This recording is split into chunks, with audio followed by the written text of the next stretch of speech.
The reef is bright enough to feel hot even underwater, a lattice of sunbeams drifting over sand ripples and shattered coral. Small damselfish graze the fringe of a bommy, tasting films of algae between cautious glances at the open blue. The current is barely a breath. A stone, ugly and perfect, squats beside a patch of encrusting pink. It wears the reef's colors the way a thief wears a borrowed coat. Pale ochres and scabbed maroons, tufts like sponge, edges like dead coral. A juvenile fish trims one last mouthful and turns, hovering a hand's width from the stone. There is no twitch, no telegraph of intent. The rock becomes a mouth. In the span of 6 milliseconds, the world in front of that mouth moves inward.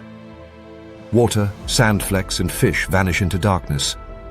The only trace left outside is a tiny exhalation blowing from slits behind the predator's head. The sea is calm again. A predator has killed by moving the ocean more quickly than nerves can carry a warning. What looks like magic is pressure and timing. A stonefish does not chase. It prepares the geometry for a vacuum. The strike begins deep inside the skull as a bar of cartilage and bone, the hyoid, wrenches downward. That single movement expands the floor of the buccal cavity in a heartbeat fragment, turning a tight chamber into a bellows. The lower jaws swing down just enough to widen the circular aperture, and the cavity behind that round mouth races from small to large. Because water resists compression, the only way to fill the sudden space is to rush inward. A steep pressure gradient forms across the lips, and the surrounding sea hurls itself through the opening. Prey does not swim into the mouth. It is carried there by a river that did not exist a blink before. Even the exhalation has a purpose. The gill covers flare to let displaced water escape around the sides of the head, so the surge keeps moving forward rather than bouncing back and tipping the prey away. The kill is not a bite, it is architecture. The shape of that architecture is deliberate. A stonefish mouth is almost circular when it blooms, a soft funnel edged with stiff lips that seal the incoming flow and minimize leakage. The bones that fling it open are short levers with powerful muscles, built to deliver speed rather than wide excursions. Distance is small, but acceleration is ferocious. The head sits like a block at the end of squat pectoral fins that brace the fish to the substrate, so the recoil of the strike does not shove the predator backward and diffuse the suction pulse. Even the teeth are less important than the vacuum they guard. They are gripping pegs rather than slicing blades, a backstop to prevent prey from being spit out by the wash. Inside, the tongue's base is a piston, and the floor a flexible plate, rising again almost as fast as it fell to reset the chamber for the next opportunity. If the stonefish is lucky enough to hold station where the current drifts prey along the reef, it can repeat this sequence many times without moving farther than a body length. Stillness here is not laziness but a physics trick. The ocean is a world of microcurrents. Anything that protrudes into flow throws a thin veil of turbulence downstream called a boundary layer. Edges leak information. An actively breathing predator stirs these layers in irregular gusts, a pressure signature that the lateral lines of small fishes detect as surely as we see a shadow. The stonefish solves this by being a bad pump and a superb diffuser. Its opercular openings, where water exits the gills, are tucked and slit-like. Ventilation is slow and spread across a wide area, so the outflow barely bulges the surrounding water. The skin is not smooth but a field of warts, algae tassels and suede. That texture breaks up the last traces of outline and manipulates the boundary layer into a cling film rather than a waving flag. Even posture contributes. By lying low and facing slightly into the current, the stonefish lets water split and slide over it evenly, which reduces pressure fluctuations that might reveal a living form beneath the rubble costume. The metabolic logic behind immobility is as unforgiving as physics. Chasing demands a rich fuel supply and a steady delivery of oxygen. An ambush hunter exchanges those costs for time.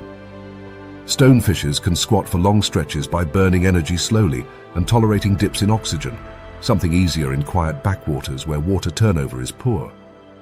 The muscles that fire during the strike are not the long red engines of tunas, but short, pale bundles wired for sudden bursts. Energy is hoarded for one instant and spent in a single downbeat of the hyoid. Misses are not free, but they are cheaper than sprints. The fish has not traversed a territory, just reset its jaw. In the arithmetic of reef living, where predators wait at every depth and prey survives by fractions of seconds, being motionless for an hour to earn one perfect pressure pulse can pay better than patrolling. The reef's clock allows patient killers to profit. For the prey, the first sensation may not be visual at all. Many small reef fishes sense water movement with a line of neuromasts that runs along the body, the lateral line. It is exquisitely tuned to the eddies thrown by approaching fins and sudden displacements. But the stonefish's gambit compresses time. Until the mouth opens, the pressure field around the predator is nearly flat. When it opens, water does not trickle but accelerates abruptly, carrying the fish and the water enveloping it in the same instant. Reaction time, measured in fractions of a heartbeat, is simply too slow when the surrounding medium is the thing being moved. Even if the prey flicks, the flick is into the flow. Angles that would normally bend an attacker off course now funnel the victim deeper. The suction front arrives with the mouth, not before it, and the lateral line, so often a warning, becomes the last sensation recorded. Venom, infamous and feared for good reason, barely features in this physics lesson, and that is the power of the stonefish design. Along the dorsal ridge stand stout spines sheathed like needles in their caps. When a heavy foot or a biting jaw presses downward, the sheath slides and valves on the venom glands open, delivering a dose upward through grooves in the spine. The trigger is purely mechanical. Pressure on the spine forces the system to work. As a deterrent against predators that would swallow or wrench the stonefish from its lair, it is brutal and effective. Against careless mammals wading a lagoon, it is a dangerous accident. Yet when the stonefish feeds, those spines lie like fence posts on a forgotten wall. They do not stab a damselfish or inject anything into it. The animal in the mouth is already dead by physics. The spines exist to keep the stonefish alive long enough to use its vacuum again. The habitat completes the illusion. Stonefishes choose the margins where patterns get messy: coral rubble fields, lagoonal seagrass edges, break zones at the foot of a reef where storms dump broken branches. Here, color is not the language of flamboyant corals, but the thready palette of decay. Creams and dusty crimson, ash greens and bruised browns. Algae grow as beards on the predator's skin, and filaments catch silt, deepening the disguise. In these quiet spots, tidal breathing is slow and the water is warm, conditions that punish swimmers and favor lurkers. When dusk slides across the bottom and the contrast between edges softens, the ambush widens its margin of error. Planktivores wander closer in dim light. Crustaceans inch farther from shelter. The reef's traffic narrows into small lanes along the rubble, and the stonefish's mouth waits where two lanes pinch together. Patience becomes a net. Even the choice of angle is not random. Stonefishes often orient slightly upslope, facing a gentle drift. That posture accomplishes three things at once. It turns the fish's camouflage toward the likely approach of prey. It lets gravity assist the reset of the buccal floor after a strike, and it keeps the outflowing water from the gill openings sliding downstream rather than pooling around the face and forming telltale swirls. This tidy plumbing explains why the exhalation after a strike looks like a breath from behind the head rather than a burp from the mouth. The surge that inhaled prey has somewhere to go quickly, so the pressure in the mouth can drop and stay low, just long enough to finish the job. In that smoothness lies the difference between a caught fish and a near miss. A close look at the skin reveals another adaptation that reads like an engineer's solution. Raised flaps and rough nodules do more than mimic rubble. They thicken the boundary layer, the thin film of water that clings to every solid surface. A thicker boundary layer dampens small fluctuations and makes the flow over the body more laminar at low speeds, keeping the animal's presence from advertising itself. It is the same principle that prompts designers to texture surfaces to control drag or noise. On a living ambusher, those textures also trap light in micro-shadows, flattening the contrast that would otherwise give away a curve of jaw or ridge of eye. The face is reduced to a broken horizon line. The mouth becomes a seam that only nature can find, and only when it opens. In the larger economy of the reef, this quiet vacuum matters. Stonefishes are not apex juggernauts but hidden editors of the small animal world, trimming populations of inattentive grazers and careless crustaceans. Their hunting style removes prey with almost no chase, which means almost no panic ripples through the community after each kill. Schooling behavior, learned by generations of fish in response to flashing attacks, is less useful against a predator that erases a single member without moving. The result is an ecosystem where fear is a local phenomenon rather than a broadcast. To a camera, that looks tranquil. To a biologist, it is a reminder that predation can be quiet yet constant, and that energy can change hands without spectacle.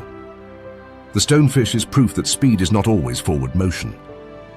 It shows that a predator can be fastest at the scale the prey cannot perceive, the opening of a mouth, the dropping of a flaw, the rushing of a sip of ocean into a dark chamber. It does not sprint, and it does not advertise.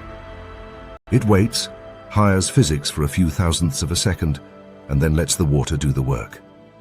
In a sea crowded with teeth and venom, it succeeds by using pressure rather than pursuit. And when the sand settles and the boundary layer reclothes the lump of coral, the reef looks exactly as it did a moment before, except for the small, precise absence where a fish used to be. The ice field looks solid from a distance, a patchwork of white plates fused by cold and wind, but up close it breathes. Each flow rises and falls on the long heave of the sea, lifting a rim of brash ice and releasing it with a soft clatter. On one slab, small enough for the eye to hold in a single frame, a harbour seal lies on its belly, with its head angled toward the water, reading the surface the way a mountain goat reads a cliff. The animal has chosen this raft for a reason. Yes. It is just thick enough to keep the heat-sapping brine at bay, just far enough from the next flow to delay a rush from predators.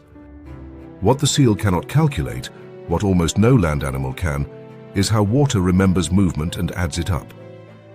The sea turns approaching bodies into waves, and waves, if timed and stacked correctly, become levers. Beneath the flow, the water darkens. A line of dorsal fins cuts the glare. The orca team slides into a shallow V and dives under the raft. Their bodies are black wedges in blue light. The flukes beat once, twice, in perfect coincidence. The surface bulges toward the seal, the flow tips, and a sheet of green water hisses across the ice with a lip of foam. The seal scrabbles for grip and loses the board under its chest. It vanishes in a churned slick and reappears a body length from the edge, where a white lower jaw opens like a gate to the cold. This is not a splash for spectacle, but a built structure made of momentum. Each orca's body is a mass of muscle and blubber moving at speed. The ocean cannot be compressed, so when a creature this large pushes forward, the water is shoved ahead of it and upward, carving a pressure ridge that travels as a wave. One whale makes one strong mound of water. Two whales who strike the same stride make something larger than either of them could alone. What matters is formation and timing. When the team lines up shoulder to shoulder at just the right spacing and keeps the cadence of their flukes perfectly in phase, the wakes they throw merge into a single, higher pulse. The crest meets the flow at a precise distance so that the lift strikes near the center of buoyancy, and the sudden weight of water on top adds torque. Waves do not simply soak the ice, they lever it, tipping an unsteady raft into a ramp that throws the seal toward the edge. The orcas have practiced this in schools of their own, passing down the measure of spacing and the feel of synchronized acceleration the way other families pass down a song. Even the ice teaches, flows differ. Some are springy first-year plates with brine channels riddling the interior. Some are thick, stiff and old, laced with air that makes them buoyant and reluctant to tip. Hunters test these properties with quick approaches and small waves, feeling for the flex that tells them whether a big push will lift or just splash. They angle their line to use the flow's natural oscillation, adding their surge on a rise rather than a fall, the marine equivalent of jumping on a seesaw when the other end is already descending. The best teams trim their own speed to the pulse of the ice field, a rhythm set by wind fetch and distant swell, so that when their composite wave reaches the target, the water beneath is already moving in the right direction. It is field engineering done at the scale of bodies and breaths, and it lives in muscle memory. Coordination at this level would be impossible if a pod could not share timing with near-perfect precision. Underwater, sound and pressure changes move 4 to 5 times faster than in air. In this medium, an orca snapping its flukes or exhaling a short trumpet produces an impulse that reaches a partner almost immediately, far faster than light levels change or bubbles drift. The animals use soft contact cues, flipper brushes and shoulder rubs to align, and they use sound to maintain phase. A leader's push rolls through the group as a pressure cue that needs no translation. When the team dives under the flow, the world above them is a plane of glare, but below it is a perfectly visible choreography. Flukes sweeping in synchrony, pectoral fins canted to hold yaw, bodies adjusted by centimeters to keep each animal in the exact patch of slipstream that reduces drag for the group. In this unit, one whale's mistake is everyone's waste of energy. One whale's well-timed stroke becomes a push that all of them can stand on. The same understanding of impulse, force, and timing powers the orca's other craft, the tail slap. To a human on a boat deck, a tail slap looks like a spectacular splash. To a herring, it is something different. An abrupt pressure spike that your lateral line senses as a shock front, and your nervous system translates into confusion or brief paralysis. Impulse is force delivered over a short time window. When an orca's flukes burst from the water and hammer flat on the surface, the energy is dumped into a thin layer of sea that has nowhere to go except down and out.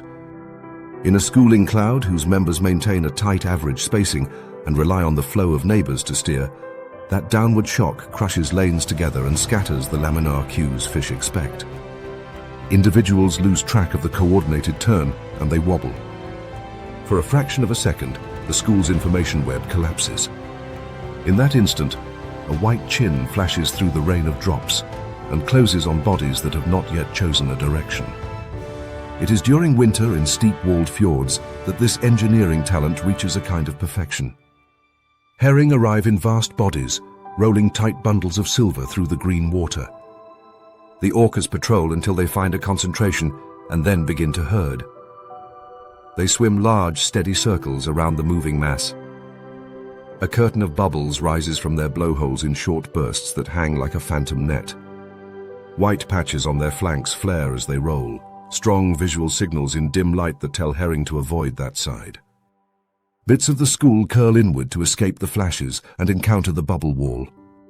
Fish do not pass bubbles as solid objects, but they do read them as regions of chaos where lateral line signals scramble. In refusing turbulence, the herring tighten. The orca's circles grow smaller, and the ball compacts into a dense sphere. When it is tight enough, a hunter accelerates, flicks into an almost vertical position, and lets the flukes rise out of the sea. The slap lands hard. A dozen stunned herring tumble out of the spinning school like loose coins. The orca glides through them with the mouth barely open, harvesting a few and letting the rest drift into the mouths of podmates and calves waiting down current. The behavior is efficient in a way that fits a social animal investing in its young. Risk and effort taken by the hunters at the perimeter, calories distributed to the whole. Because pressure and sound organize these hunts, the shape of the stage matters. Fjords with hard rock walls reflect the animals' clicks and whistles back to them, allowing communication lines to curve around corners.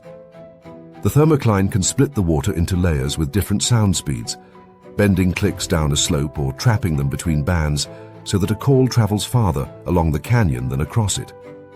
Orcas work within these acoustic landscapes, choosing depths where the echoes favor them and where their own vocal activity does not spill upward to alert seabirds, which would in turn alarm fish. The same sensitivity to sound can be a hazard in a busy sea. Ship noise, with its long tones, smears the acoustic picture and forces whales either to shout or to go quiet. When they choose quiet, the group closes ranks and relies on the bodily cues of proximity. Flank to flank, they become a single instrument again, spacing so tight that a camera could mistake them for one wide creature with many fins. The bodies that make these tricks possible are compromises honed by cold water and long seasons of work. Blubber insulates and shapes, storing energy and smoothing the outline for efficient flow. The dorsal fin is a high keel that anchors roll, but at the cost of making surfacing through ice a careful task. Pectoral fins are broad paddles for braking and for the precise banking needed to carve a circle around a bait ball without scattering it. The flukes are the hammers, sheets of muscle and tendon that can accelerate a ton of whale in a few strokes or feather into small adjustments so the group stays in lockstep. Thermoregulation is a quiet companion to this muscle orchestra. Blood vessels run in tight countercurrent bundles in the fins and flukes, so heat from arterial blood returning from the core warms cooler venous blood on its way back. The whales can dump heat during intense work or conserve it while waiting at the ice's edge without swinging their core temperature wildly, which means their muscles deliver predictable power when a strike depends on it. All of this is held together by culture. Wave washing does not occur everywhere, nor do all orca populations perform carousel feeding. These are regional inventions, taught and reinforced. In one sea, seals come off floes.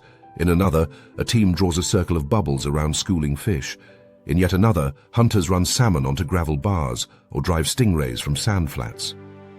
Calves learn by shadowing their mothers and by surviving small failures under watchful adults who abort risky charges or pull inexperienced animals out of awkward positions near the ice. The group remembers which bays trap herring in certain months, which ice drifts are rotten enough to tip easily, and which wind stacks swell against a particular shoreline to make perfect wave ramps. Knowledge has a weight you cannot see, but it moves through these hunts as surely as pressure does. Seals adapt in their own ways.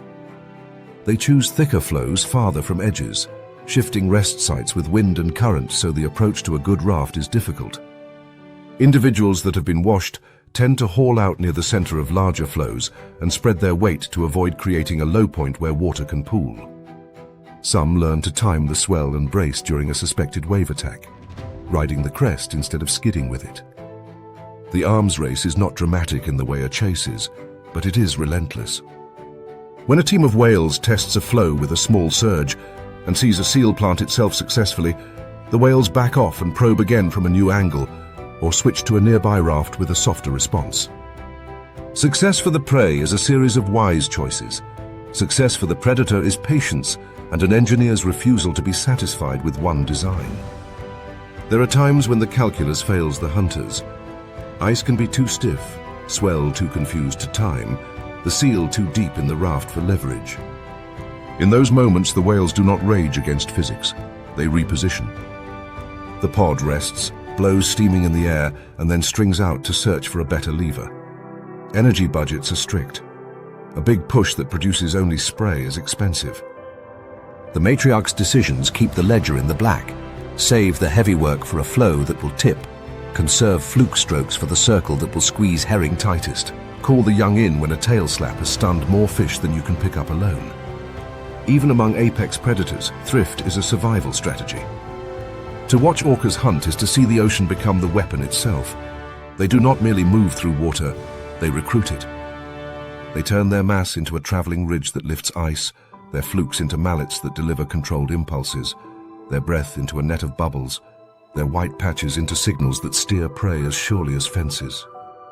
Their voices travel fast and far, stitching a group into one body whose many parts know when to push and when to glide.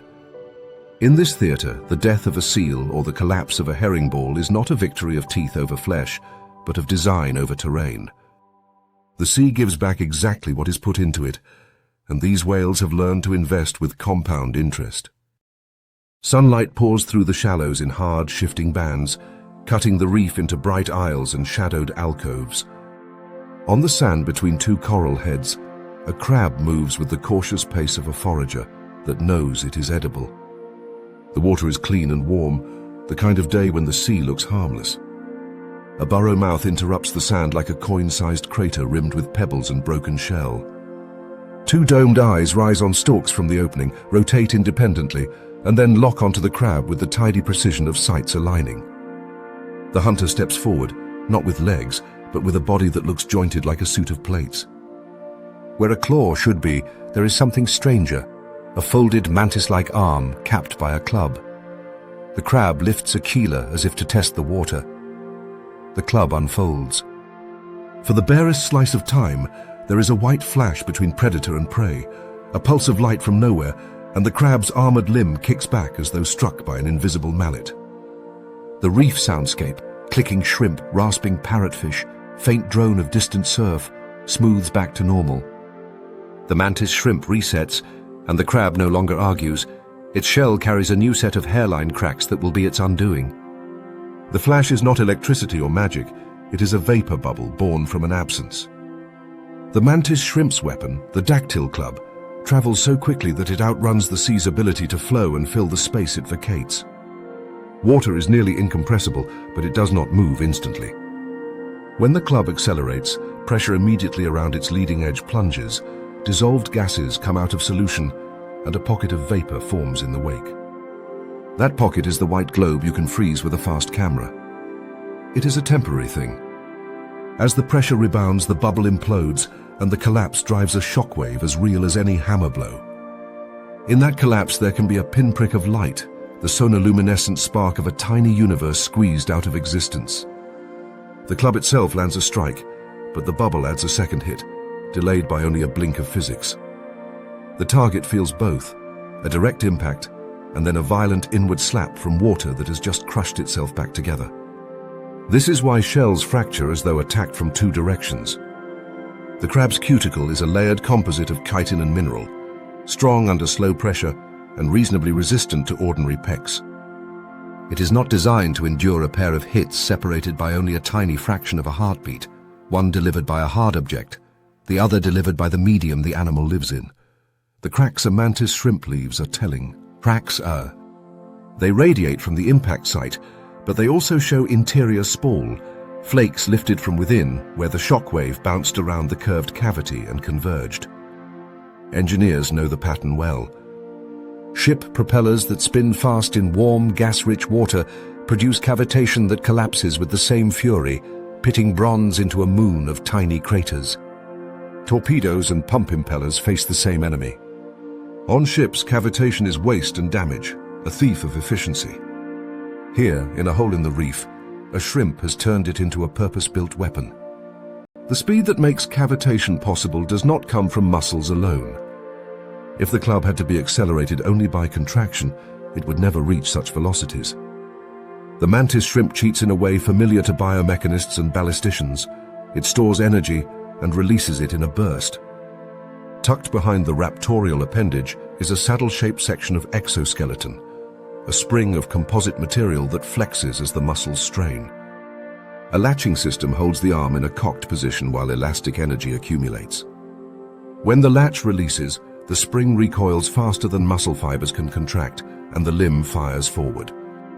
This scheme, power amplification by latch-mediated spring actuation, is the same basic approach a flea uses to jump or a trapjaw ant uses to snap, but scaled and tuned to smash rather than launch. It means the strike can happen in far less than the time a nerve impulse would take to run a considerable distance along a vertebrate limb. The club that delivers this violence would shatter itself if it were uniform or brittle. Instead, it is built like a living tool. The outermost region where strikes land is not mere shell. It is a ceramic-like material infiltrated with mineral, a face that spreads force and resists denting. Beneath that is a layered architecture known as a helicoidal or boulligan structure, where fibers of chitin wrap in successive, slightly rotated sheets. When a crack begins, it does not travel straight. It twists and wanders along the spiral of fibers, losing energy with each change in direction until it bleeds out into harmlessness. Further inside, graded material properties shift from hard to tough, from brittle to compliant, so that shock is bled away before it can reach the joints that must flex for the next strike.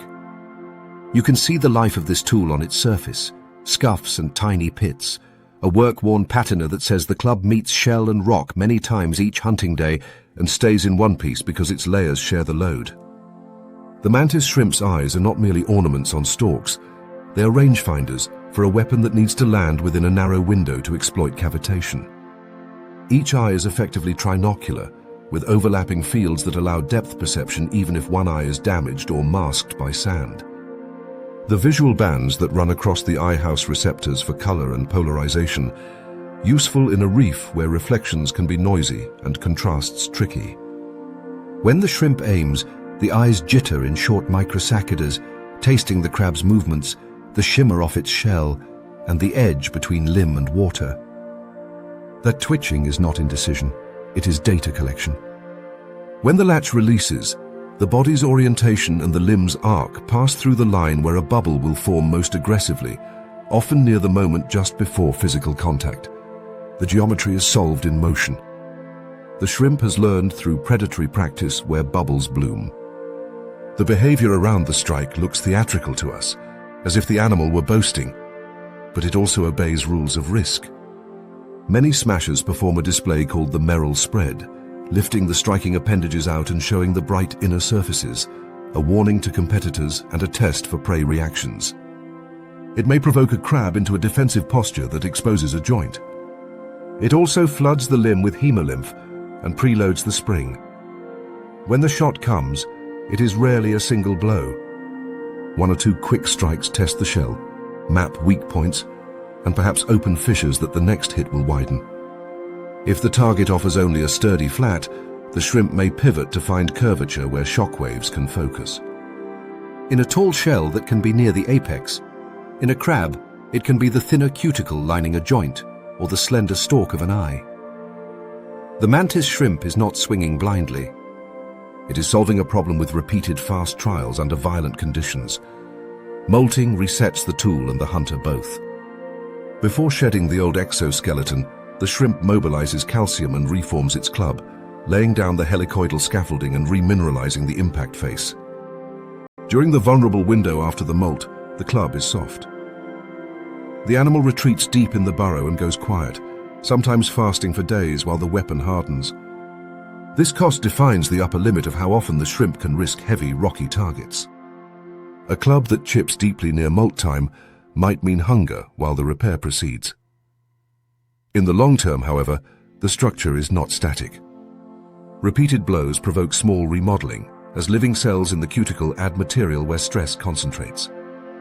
The weapon ages along with its owner, not toward fragility, but toward a mature balance of stiffness and toughness suited to the local menu. The ecological signature of a mantis shrimp territory is easy to miss unless you look for it.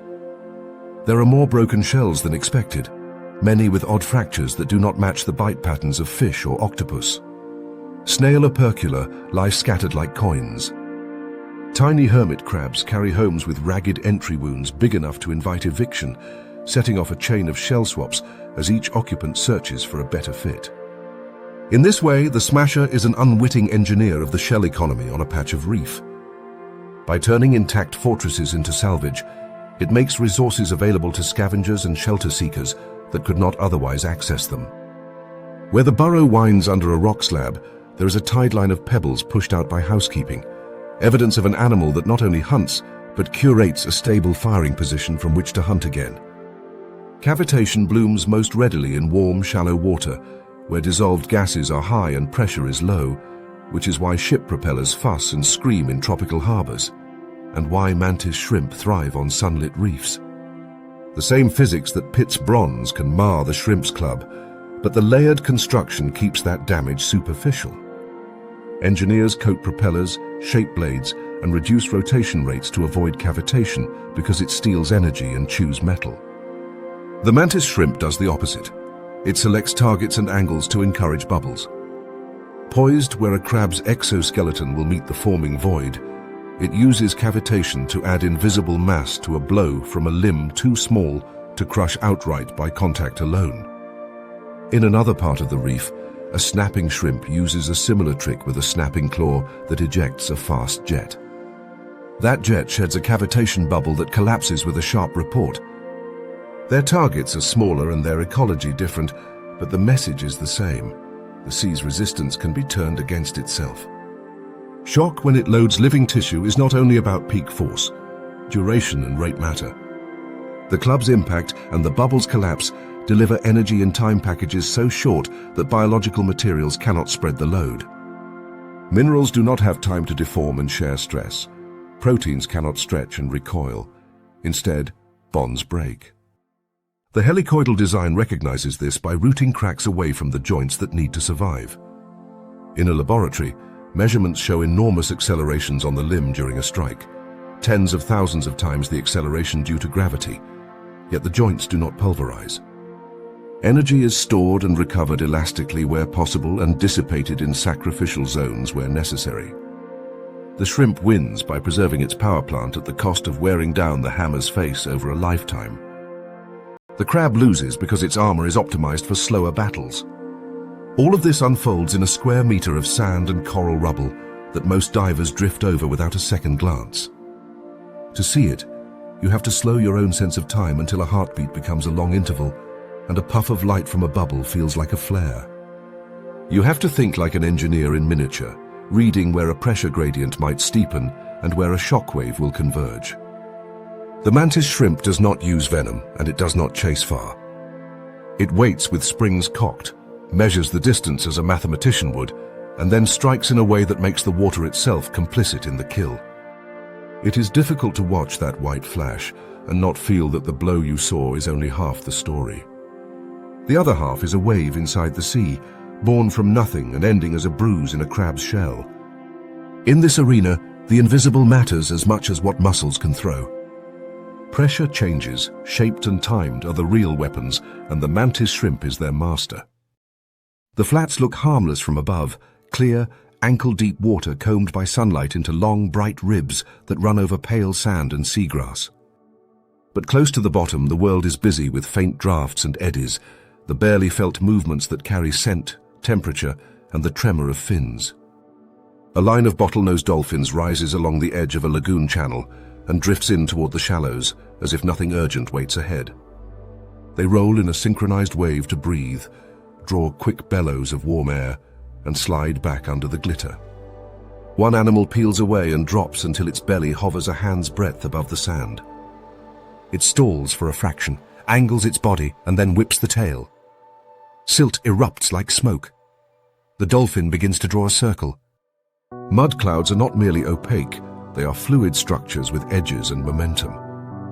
Each tail beat kicks water along the bottom, fluidizing the surface layer of sand and hoisting it into suspension.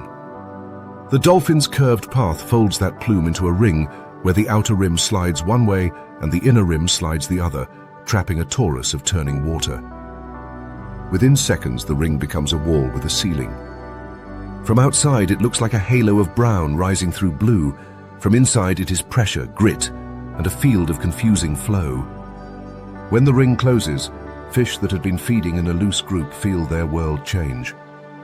The lateral line, a seam of pressure receptors running along each flank, registers the high shear boundary between clear water and hovering mud as a barrier as real as mangrove roots. Vision, already compromised by the shadow and flutter of grains, confirms the mistake. Many fish will not swim into turbulence when an opening upward exists. The dolphins know this. The ringmaker finishes the circle with a small gap aimed toward its waiting partners and slows. Inside the moving wall, mullet and pinfish rise in alarm. A few make the gambit the ring predicts. They leap. In that instant, the trap becomes a conveyor, not of fish, but of choices. The dolphin lying just beyond the gap springs forward with jaws already open. In the air, a fish loses the benefit of buoyancy and cannot flick its body into a tight turn. It arrives in the mouth almost gently, a gift of panic. Others bolt laterally and encounter the inner face of the ring where the water is still sliding the wrong way for escape. They are funneled along the wall until they intersect another dolphin's teeth. This is a hunt with almost no pursuit. Speed matters only to the ringmaker while the curtain rises. After that, geometry decides. The technique flourishes where certain conditions meet: a firm but easily suspended bottom, water shallow enough that a ring can grow from floor to surface before it diffuses, and prey that school loosely over sand flats or between seagrass patches. On outgoing tides, the current helps push mud upward and close the circle faster. On dead calm days, the ring holds its shape longer, crisp enough that even human eyes can trace the torus as it climbs. The dolphins exploit both situations, using the tide to extend the wall's reach or the stillness to sharpen the edge. When depth allows, the ringmaker may roll onto its side to keep the tail in the right plane for the sweep. Calves practice clumsy half-circles that leak at the seam, and older animals adjust, herding the spillover back toward the still-forming wall. Over seasons, the group's craftsmanship improves until a ring drawn by one animal is enough to feed several. Out in open water, where the bottom is too deep for mud nets, dolphins trade silt for air. Bubble curtains rise from their blowholes in controlled bursts, climbing in columns that widen as pressure drops. To a fisheye, the wall is a bright flicker. To the lateral line, it is a band of turbulence that scrambles the clean streamlines schooling fish use to hold position. The instinct that keeps a school coherent, stay close to neighbors, avoid collisions, align with flow, falters inside the fizz. Dolphins unspool these curtains as they arc around a school, letting the rising walls link like beads until the fish pack tight. The curtain does not need to be solid. Gaps can remain if the flow between plumes runs the wrong way for an easy exit. What matters is compression. When density rises, a single tail slap can stun a cluster, and the harvest becomes efficient enough to share. A tail slap looks like theater to us. The flukes burst from the sea, glitter for a second in the sun, and then drive flat. But beneath that stagecraft is impulse, force delivered over a very short time, and a downward shock that travels faster than a human can count. When the broad surface of the tail meets the water, energy cannot compress the liquid. It must move down and out. The initial pressure spike runs like a ring into the school. Fish evolved to pass smooth changes in flow as neighbors turn and predators approach. They did not evolve to pass a sudden hammering pulse that arrives from above and from all sides, as the shock reflects from the surface and spreads through the tight mass. For a fraction of a heartbeat, muscles seize and orientations falter. Individuals that would normally sense and correct tumble. A dolphin gliding just beneath the slap slides through the dazed bodies with the mouth barely open, picking up easy prey and leaving a whirl of scales sparkling like confetti. Under mangrove canopies and along turbid shorelines, where vision fails and echoes break against tangle, dolphins switch to percussion that works as both sound and picture. Kerplunking, an ungainly name for a deliberate tactic, combines a loud downward tail smash with a roiling burst of bubbles that blazes white against the gloom. The noise is a startle, a non-directional alarm that turns hidden fish from cover. The flash is a false opening, a bright patch that fish try to skirt, only to meet the waiting jaws of a dolphin positioned in the lane where panic runs. Mangrove roots are labyrinths of acoustic shadows where echolocation pings, scatter and return as a blizzard of small echoes. Rather than interrogate the maze, the dolphin edits the scene using a single hard event to clear fish from the lattice into navigable water.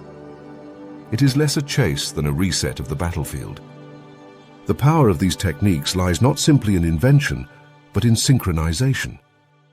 Dolphins can sprint, but in these hunts they do not usually need to. What they need is phase. A ring that closes just as a companion glides through the gap, wastes no energy keeping the wall high for long. A tail slap that lands while the school is compressed stuns many rather than a few. A kerplunk that drives fish across a gap where teammates already hold position turns confusion into capture. In water, sound and pressure changes move several times faster than in air, which means a percussive cue reaches podmates almost instantly across the small distances of a hunt. Short burst pulsed calls, a chuff from the blowhole, the physical feel of a neighbor's bow wave against the flank. These cues allow a group to breathe and act as one animal with many mouths. When the sea is noisy with boats, the group often tightens so that touch and near-field flow can carry the timing. The line of bodies compact enough that even turning looks like a single ribbon flexing. The prey have rules of their own. Schooling fish hold a compromise between the safety of proximity and the need to breathe and feed. They align with their nearest neighbors, accelerate when a partner accelerates, and avoid obstacles that generate chaotic flow. The dolphins write their traps into these rules. A mud ring is a wall of chaos. A bubble curtain is the same wall in air. A tail slap is a momentary demolition of the school's shared map. None of these tactics require a dolphin to be the fastest body in the water. They require an understanding, learned or inherited, that small animals make predictable mistakes when their sensory inputs disagree. Clarity in the wrong direction can be deadlier than confusion. When the only clean water seems to be above the head, a fish will jump into air because every other vector feels worse. The dolphin has arranged those options. These behaviors are not universal. Along some coasts, bubbles and mud are not used at all. Instead, dolphins strand feed, surging up onto soft banks to pin fish against the land, or drive prey into human nets and share the spill, a cross-species trap where a slap on the water is a signal to cast. In the places where mud rings and kerplunks thrive, there is evidence of teaching. Calves ride low behind mothers during ring-making, learning the radius and the throttle, and practicing on smaller patches where the penalty for a leak is only a hungry minute. Adults take turns in the roles, one animal drawing the wall, others waiting at the gap, still others scouting for the next school, so that strain and reward spread across the unit. The techniques persist for years within family lines and expand when curious groups overlap, a cultural tide moving alongside actual tides. There are costs. Tail slaps and kerplunks carry risk to the flukes if they land on hard debris, and repeated strikes exact muscular wear. Mud rings consume calories for a catch that can be small when the water is too deep or the bottom too coarse to lift. Bubbles undercut the effectiveness of echolocation because the interfaces between gas and water scatter and absorb sound. The dolphins answer by shifting vantage and relying more on sight at close range, where the white lip of a fish or the flash of a flank is enough to aim a quick lunge. Anthropogenic noise skews the calculus by flooding the medium with long tones and propeller hiss, forcing the animals to either raise the amplitude of social sounds, burning energy and perhaps alerting prey, or fall back on proximity and touch. In noisy lagoons, groups often hunt tighter and for shorter windows, matching efforts to slack tides when boats idle. For all the mechanics, what lingers is the impression of elegance. The dolphins do not merely move through water, they manipulate it. A ring turns seafloor into a net and viscosity into rope. A tail slap turns a square meter of surface into a hammer face. A bubble curtain makes a fence from air. These are tools that never leave a toolbox because they are built from the medium itself and the rules that govern it. The lessons are surprisingly simple once seen. If you can force a prey animal to choose between turbulence and clear water, it will choose the wrong escape if you have placed yourself correctly. If you compress a school past its comfort, its information network breaks. If you time your signal so that partners arrive at the same moment, you do not have to be fast, you only have to be right. When the lagoon quiets after a successful set, the ring collapses in slow folds, and the sand settles along ripples as if nothing had happened. The dolphins breathe and loaf, calves tracing their elders' flanks as if measuring them for future shapes. The flats gleam again, a page apparently blank. Yet the physics of what just happened does not fade.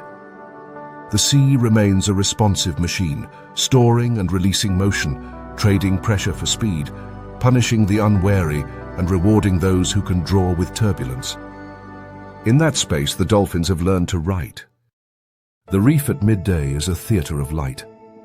Hard sun pours through the surface and fractures into moving lattices that climb coral heads and rake the sand in shining ribs. Particles drift like dust in a cathedral nave, each speck catching and then surrendering a highlight as it turns. To human eyes, this is just brightness and color, blues against ochres, turquoise against the dark green of branching corals. To many reef animals, though, there is an additional grammar inscribed across the scene, the orientation and intensity of polarized light. Reflections off fish scales carry a neat alignment, a preferred direction in which the electric field of light waves vibrates. Scattered light in the water column bears its own polarization fingerprint that changes with the angle to the sun and the density of plankton. Where our vision blends these signals into luminous wash, a mantis shrimp or a cuttlefish reads clean lines in the chaos, edges that glow in ways we cannot see. It is within that unseen alphabet that a cuttlefish materializes out of the background, then vanishes again, and then switches on patterns that look ordinary to us, but blaze like beacons to the right audience. The animal is a soft trapezoid pressed low to the sand, mantle fanning imperceptibly, lateral fins fluttering at their edges like a fringe in a breeze. Along the dorsal surface, tiny muscular knobs, papillae, rise from flatness into a field of bumps and leaflets. The transformation is quiet, but profound. A smooth body would cast crisp micro-shadows and throw persistent eddies as water flows over it, just as a polished pebble paints a sharp silhouette in sunlight and spins a little wake.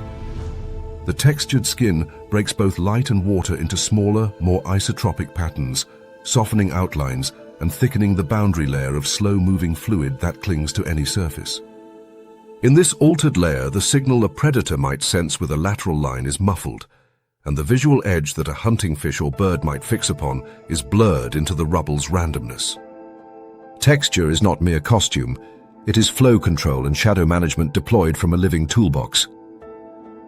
Color arrives next, but not as paint. The first layer of the cuttlefish's display system is a mosaic of chromatophores, elastic sacs packed with pigment, each ringed by tiny muscles. When the muscles contract, the sac expands into a visible disc. When they relax, the sac snaps back to a dot. The animal does not drag color across its skin, it dilates thousands of independent pixels at once. Deep red, warm brown, and golden yellow bloom and fade in patchwork, giving the impression of mottled sand or algae-stained coral. Beneath these sacs sit iridophores, stacks of microscopic plates that behave like mirrors engineered for the sea. Depending on spacing and angle, they reflect specific wavelengths by interference, creating brief splashes of blue or green that look like water itself. Deeper still are leucophores, broadband scatterers that bounce ambient light back in whatever blend the environment offers. In seawater glutted with blue, they appear pale cobalt. Over beds of tawny sand, they glow warm. Each layer is a piece of physics, pigments absorbing and reflecting, multi-layer structures adding light constructively at certain wavelengths, diffuse scatterers catching the prevailing color and throwing it back. Within that layered architecture is an ability that moves the cuttlefish from a master of camouflage to a manipulator of information. Many of the iridophores do not simply flash color, they reflect light that is linearly polarized. The microscopic plates align in such a way that the directions of vibration in the reflected light are constrained. To human eyes, which largely ignore polarization cues, the iridescent patch is just another gleam. To a viewer equipped with polarization sensitivity, a category that includes mantis shrimps, many fishes, and other cephalopods, the patch has a direction, an arrow in the light pointing a certain way. Scientists who have filmed cuttlefish with polarization cameras report scenes that look ordinary in color, but startling in polarization, with patterns that only the right eyes can interpret. This is the seed of a private channel, a signal bright in one visual currency and invisible in another. The animal uses that channel with a finesse that borders on showmanship. A mature male cruising along a reef terrace meets a rival on one flank and a potential mate on the other. The left side of his body blooms in bold, high-contrast bars, a classic threat display, while the right side remains a subdued mottling that would not alarm the female. This split signaling is remarkable enough in brightness patterns, but studies suggest that polarization can ride atop the display, adding emphasis to one audience and restraint to another. Where a fish predator might see only a hush of sand tones, another cuttlefish sees bright polarization stripes carrying information about status or readiness. Messages can be layered so that a single moment in the water conveys two very different meanings depending on who receives it. Camouflage itself gains new dimensions from polarization control. The scales of many small fish reflect polarized light strongly, which makes their outlines blaze in polarization-sensitive vision even when color contrast is weak. A cuttlefish hunting silversides beneath a pier can tune its iridophores to reflect polarization that matches the background pattern in the water column, reducing the mismatch between its skin and the polarized haze thrown by the surface. Combined with the leucophore's ability to mirror ambient light and the chromatophore's capacity to erase hard edges with mottled pigment, The polarization tuning lowers the animal's salience further. When the cuttlefish turns and the sun angle shifts, the iridophore stacks rotate relative to the light field. Neural control adjusts their state in real time, like a cameraman riding exposure during a pan. Vision for the cuttlefish is adapted to interpret the world it manipulates. The eyes are crescented by a distinctive W-shaped pupil that equalizes brightness across the visual field, a useful trick in a world where light falls off quickly with depth and direction. The retina supports photoreceptors arranged in microvillar bands, each band sensitive to polarization at a particular orientation. Where we infer edges from color, contrast, and luminance, a cuttlefish can also infer them from polarization vectors, reading transparent prey against the water by the way their bodies twist the field. There is good evidence that cephalopods operate with a single photoreceptor type for color, making them technically color-blind in the human sense, yet their ability to match background hues is legendary. The apparent paradox dissolves when we account for spectral cues embedded in brightness, texture, and polarization. A cuttlefish does not see color as we do. It sees the structure of light itself more richly than we can imagine. Prey capture reveals how these visual and skin systems serve behavior. The cuttlefish inches toward a shrimp perched on a frond of algae. The papillae rise into little leaves, echoing the plant's shape. Chromatophores shimmer, painting a dapple that looks like the fronds mottling under moving sun.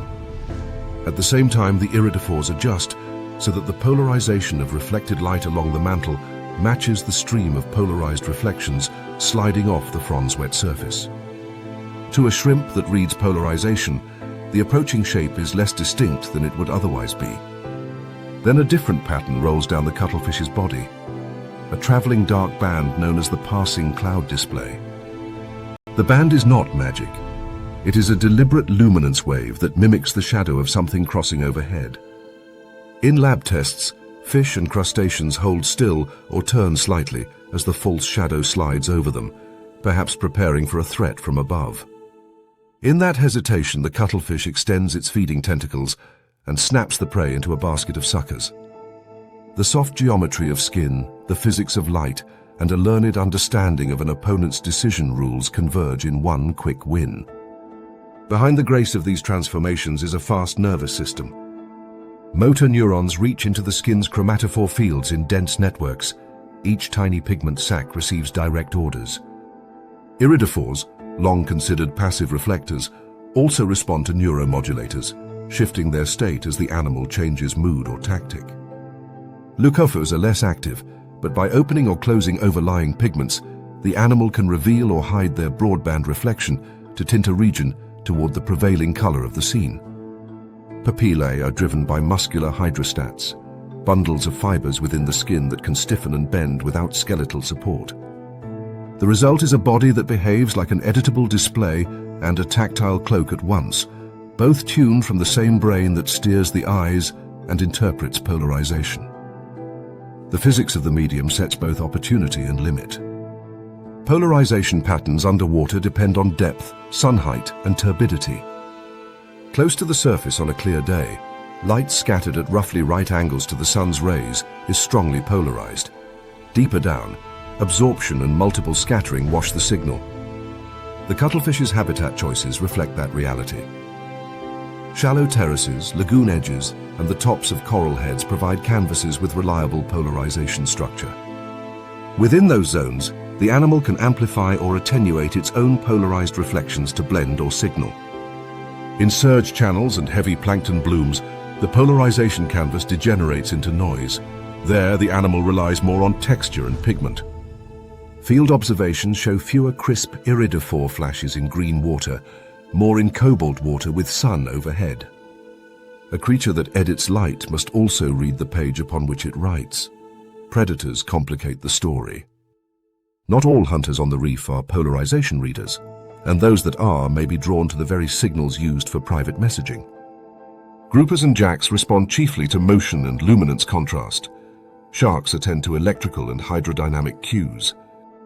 For these audiences, a cuttlefish can turn down iridescence to avoid throwing glints that look like fish, keep papillae lifted to disrupt the hydrodynamic edge that a passing predator might sense, and hold still long enough that only the faint fanning of lateral fins betrays life. For a conspecific of the right distance and orientation, though, a quiet polarization flare along the mantle can carry a phrase. During courtship, pairs align so that small bands of polarization slide into view at angles they both can read, while a nearby predator sees only dull brown. Communication stays narrowcast. The battlefield is shared, but the radio channel is not. A human eye misses most of this. Bring a polarization camera to the same reef, and the hidden architecture jumps out. The glossy side of a sardine lights up along a line. A glass shrimp's outline, nearly invisible in color, traces itself in polarization, where its carapace bends the field. The cuttlefish's mantle patterns that looked like dappled sand now carry a second signature, bands that flip from bright to dark as the camera rotates its filter. Experiments that film cuttlefish hunts simultaneously in color and polarization show moments when the prey had only the barest luminance cue to warn it, yet its body tensed at exactly the moment a polarization band washed over it. We can narrate those moments as stealth, but for the animals involved, they are the negotiation of a shared visual physics. Cuttlefish do not always hide. When pursued hard, many species deploy a diamatic display. Chromatophores snap open into stark eye spots, iridophores blaze, and the fins stiffen into a high posture. Part of the effect is contrast. Part is polarization suddenly pushed to maximum in swaths that read like neon to a polarization-sensitive attacker. Flashing such bands can startle, buying a second to ink and flee. Even ink is optical engineering. The cloud is not only a cover, it is a decoy shaped to hold together briefly and then unravel, and its microstructures scatters light in a way that defeats simple edge detection. The cephalopod arms race is as much about writing and erasing on the canvas of light as it is about speed or strength. There is an irony in this wizardry. By most measures of color vision, cuttlefish are poor artists.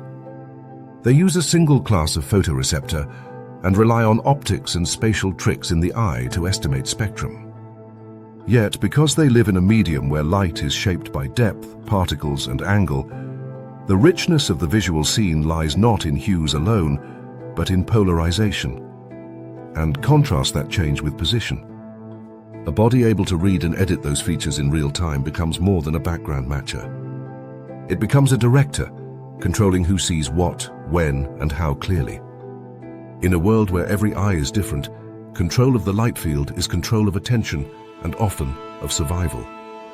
As the sun tilts and the caustics on the bottom lengthen, the cuttlefish on the terrace drifts from its sand scatter to a mottled rock and smooths its papillae until the skin looks like stone. Chromatophores close to a whisper, iridophores dim. A parrotfish cruises past, and the animal does not exist. Only when a second cuttlefish appears does a narrow band of polarization climb the mantle, a ribbon bright in a visual currency we cannot spend.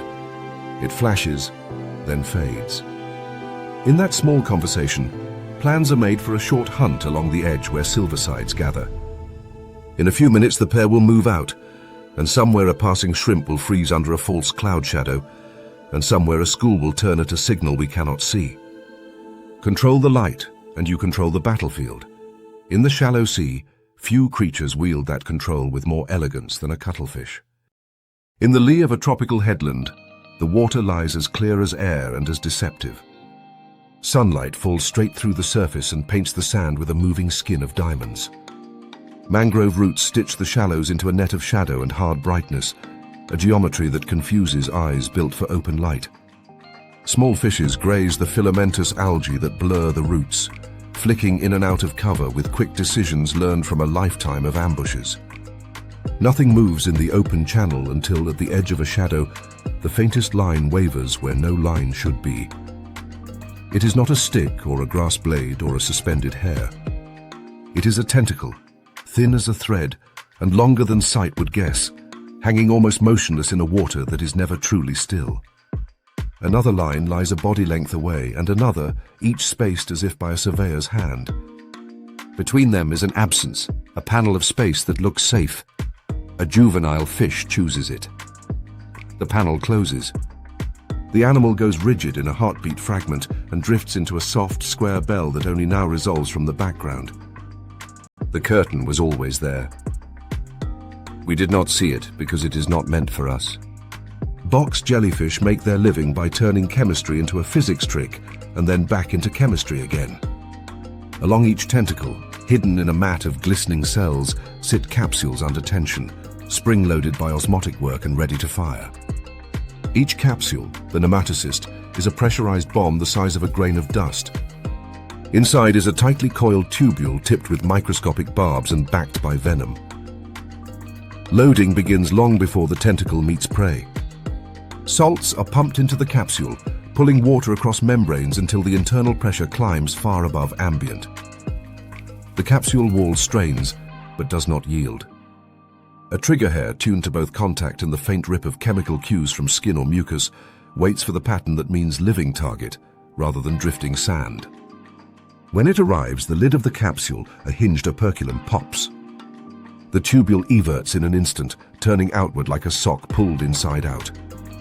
In the time it takes a fish to think a thought, in the brief space of a few billionths of a second, the barb has crossed the skin and the venom is on its way in. At the scale of cells, this is violence at the limit of what water will allow. The speed of that strike is born of stored difference. By packing solutes and letting water pile into the capsule, the jelly builds a pressure head that dwarfs any muscular push the animal could muster. When the operculum opens, there is no gradual acceleration, only release. Fluid rockets through the capsule's throat, dragging the folded tubule with it and flipping it outward in a wave. The barbs at the tip lodge first, anchoring penetration the way the barb of a tiny arrow prevents backsliding. Venom, thick with bioactive peptides that target nerve transmission and ion channels, rides the freshly opened hollow to the wound. At the scale of a small fish's gill filaments and a fry's fin membrane, the tubule does not need to be large to be lethal. A single tentacle carries batteries of these micro-harpoons, dozens fire at once. Fire it. The result is not a single sting, but a rain of punctures, each carrying enough chemistry to seal muscles and collapse small hearts. The layout of those tentacles matters as much as the capsules they carry. Box jellies do not trawl blindly through their world. They hang their lines with a tactician's sense of encounter rates. If the spacing between tentacles is too wide, prey will pass between without contact.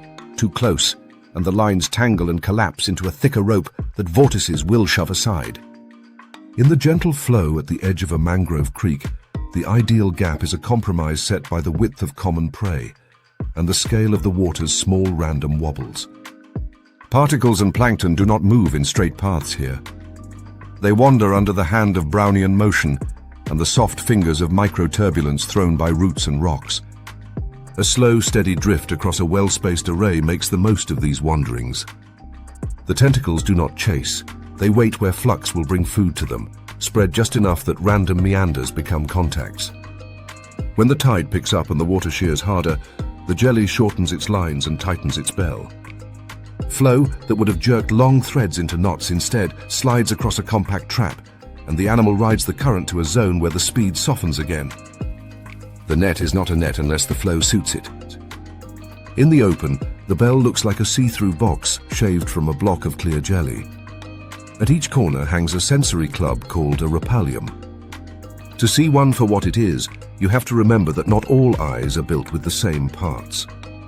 Each rhopalium carries a suite of eyes, including two that are true cameras, with lenses that focus light onto retinas. One points upward, reading the brightness of the canopy above, mangrove leaves in the shallows, the open sky beyond the drop-off, while another watches downward into green. Others are simpler pits and slits that read contrast and motion. Alongside the eyes sits a tiny balance stone, a statolith, that tells the bell which way is up when the water is confused. With these tools, the animal does what would seem impossible for a drifting body. It avoids obstacles. It tracks the boundary between shade and sun, where swarms of small crustaceans gather. It keeps station along edges where food is dense.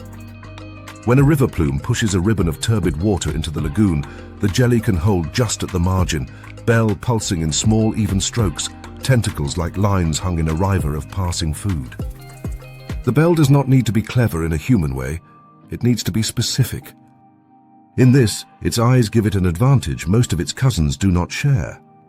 Hunting success depends as much on restraint as on reach. A rushing tentacle warns prey with a pressure wave, a change the lateral lines of fishes will read and evade. A slow drift does the opposite. It lets the lines of the net move with the ambient flow, so that the only new input a prey animal feels is the brief touch of a thread that looks like nothing and moves like background. Encounter theory on a reef is often taught with equations about cross-sections and relative velocities. The jellyfish writes those equations with flesh. It makes its cross-section as large as its fragile body allows and sets its relative velocity to slightly different than zero, enough to avoid tangling in its own net, note enough to advertise. In that calm lies the cruel fact the hook promised, paralysis that falls like a curtain because physics kept the curtain invisible until it touched skin. A predator that moves so gently invites misunderstanding about its threat. Box jellies carry venom that can stop a heart, but their danger to a human depends on many variables: the length of tentacle contact, the area covered, the density of fired nematocysts, and the species involved. In their design, there is no malice. There is only a delivery system optimized for small, delicate bodies that share their space. Where jellyfish meet people, science can explain why some treatments help and others harm. Vinegar, ordinary acetic acid, bathes undischarged nematocysts and stabilizes them, interfering with the chemical steps that trigger firing. Poured onto attached tentacles, it halts further micro-harpoon launches and limits the venom load. Rubbing a sting or smearing it with sand or alcohol does the reverse. It presses the remaining capsules harder, triggers more discharges, and drives barbs deeper. Fresh water, with its different ionic balance, can likewise shock nematocysts into firing, turning a small problem into a larger one. In many places where dangerous box jellies frequent swimming beaches, lifeguard stations stock vinegar for the first minute of response, a simple example of chemistry used to stop chemistry. Beyond that minute, heat often helps. Immersing the stung area in water hot enough to be uncomfortable but not scalding can ease pain by altering the shape of venom proteins and by quieting nerve pathways. It is not a cure for systemic effects, but it recognizes that these are molecules that do their work in a range of temperatures. Local protocols vary, and other jellies have different rules. There are relatives for which vinegar is not advised. But for this lineage, the advice equates to respect for the delivery device. Stop the firing. Do not make it worse. Let professionals handle the rest. The jellyfish's own life cycle threads the same edges it hunts. Adults pulse through mangrove corridors and along beaches, timing their movements to currents that will carry their offspring to nursery grounds. Gametes meet in the water column and the fertilized eggs become planulae, tiny drifting forms that settle and become polyps. These polyps are small fixed lives on roots and hard substrates, clones that can bud off copies of themselves and wait for the right season to release juvenile medusae. When conditions suit, when temperature and light whisper the right combination, the tiny boxes depart, each already carrying the template of tentacles and the promise of Rapalia. The ecology is cyclical and local. Ecology, a river's nutrient pulse, a monsoon schedule, a year of warmer water. All these tune the timing and the density of jellies along a coastline. People feel it as a season of stings and empty beaches. Crabs and small fish feel it as a period of sudden absence in their ranks. If the animal were only a hazard, we might miss its place in the web. By harvesting small fishes and crustaceans in numbers that seem modest at the scale of a single bell, but large when spread across a lagoon, box jellies shift energy up the food chain. They in turn feed turtles and fish that have learned to bite cleanly and avoid the dangerous threads. Their bodies are gelatin, mostly water, but they are calories made from grazers that would otherwise remain small. Where they thin certain swarms, algal films bloom, and herbivores that do not fear tentacles prosper. Where they travel in dense drifts along current lines, they become living indicators of edges in the sea, fronts where water masses meet and food concentrates. A careful observer can read the ocean's invisible structure by the presence of these invisible animals. In the quiet channel where our fish met the curtain, the mechanics of paralysis were not cruel so much as efficient. An osmotic battery powered a spring-loaded syringe at a scale that defies intuition. Gentle drift turned encounter math into capture. Eyes in the corners of a clear bell found and held the zones where these rules pay. If the jelly had pulsed hard, or if its net had hung sloppy and tangled, the fish would have felt it and worked out a path between. If the capsules had held their pressure but never opened, the animal would have brushed the line and carried on. Chemistry mattered in the end, but only because physics set it down at the right time and place. As the tide turns, the mangrove shadows slide and the brightness along the channel lip softens. The bell pulses twice, then 3 times, and the tentacles shorten, brought up into safer loops for the drift toward the next eddy line. The curtain dissolves into water that looks empty. Nothing about the scene suggests a weapon, and that is the point. In a realm where most hunters chase and most prey flee, the box jellyfish succeeds by setting traps that look like nothing, and by firing spears too small and too fast for nerves to outpace. The real lesson, read through the bodies of small things, is simple. Chemistry rides on physics. The venom makes the story lethal, but the delivery system wins the moment. Dawn draws a thin blade of light across the sea, a pale seam between cold water and colder air. The colony stirs on the rocks with the reluctant choreography of animals that must leave shelter to live. Young seals shoulder into the surf in tight clusters, their bodies a rhythm of slick backs and flippers, their heads lifting to study the long swell lines that carry them out. The surface is slate, but beneath that flat skin, the morning is a layered world. A skin of warm water lies like a shawl over dim blue. Below that, the water cools and thickens into color that is almost black. Kelp fronds trail like banners down the slope of rock. Where the bottom falls away into a canyon, the light ends abruptly, and the sea becomes a ceiling studded with moving coins of brightness that are the undersides of waves. In that dim room, far below the ripple of air, a great white shark holds itself nearly still. The gills open and close with long, economical strokes. The mouth is slightly parted to take advantage of the forward pressure that rams water across the lamellae when the animal drifts. The body is a cylinder tapering to a crescent tail, a hull built to slip through water without advertising its passage. Dermal denticles, microscopic teeth that sheath the skin, are ribbed in the direction of flow, guiding the thin boundary layer that clings to the body and interrupting the growth of eddies that would pull at the surface and sing of movement. The pectoral fins are angled down a fraction to hold depth without excessive tail beats. In this posture, the shark becomes a quiet shape that reads the surface through 2 senses that water rewards: light and electricity. Above is a circle of brightness that is not merely glare but geometry. To any eye underwater, the world overhead is compressed into a bright window that fills a disk, its edges sharp where light reflecting off the surface hides the sky beyond. Within that disk, everything on the surface is projected downward, warped and squeezed, yet still legible as silhouettes against a ceiling of silver.